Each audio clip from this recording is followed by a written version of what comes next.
Kikwentuhan kita ha. Sa isang malayong probinsya, may dalawang taong nagngangalang Janine at Jose. Hindi ito ordinaryong love story na napapanood mo palagi. Halika dito sa kay Canoris! Halika na!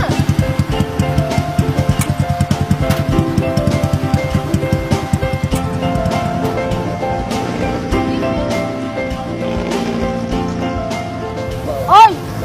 Ba't di ka sumasabay sa akin? Di ba sabi ko sumabay ka na? Nakita mo ba ako sa tricycle kanina? Tinatawag kita, meaning nun sumabay ka. Same school naman tayo eh.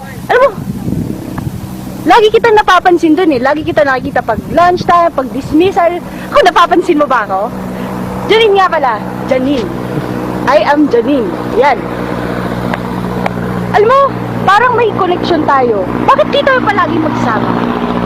Alam mo kasi, parang nakikita ko, pwede tayo maging tayo in the future eh. As in, ganito kikwentuhan kita. Ako, gusto ko sa relationship, yung walang iyakan, hindi masyado sweet. Gusto ko yung parang, ganito lang, magkaibigan lang tayo. Tsaka, parang gusto kita makasama palagi, as in palagi. Pero ayoko sa loob ng school, gusto ko sa labas lang. Tapos gusto ko, magkaroon ako ng 5 anak. Pwedeng 3 babae, 2 lalaki, or basta kahit ano.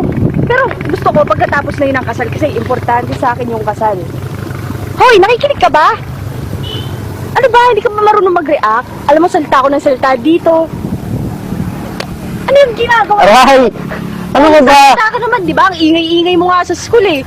Pasalita ka tuloy. Tara na nga, mag-react tayo ng tambayan. Please. Kung tayo ay matanda na. Si Janine yung tipo ng tao na masasabi mo talagang kakaiba. Saan ka ba naman makakakita na ang babae ang unang magpapakilala? Ito namang si Jose, sumama agad. Aba, kita mo nga naman. Ako'y hagdan at yakapin. Dinala ni Janine si Jose sa isang lugar na malayo sa sibilisasyon. Tanda natin. Alam mo, nagkakata ko dito ako dumidiretso. Pero, mas masaya ngayon kasi may kasama na ako. Pahinga mo. Oo, alam ko na yan. Ano ka ba? Pahinga mo nga eh! Lapit ka. Ah!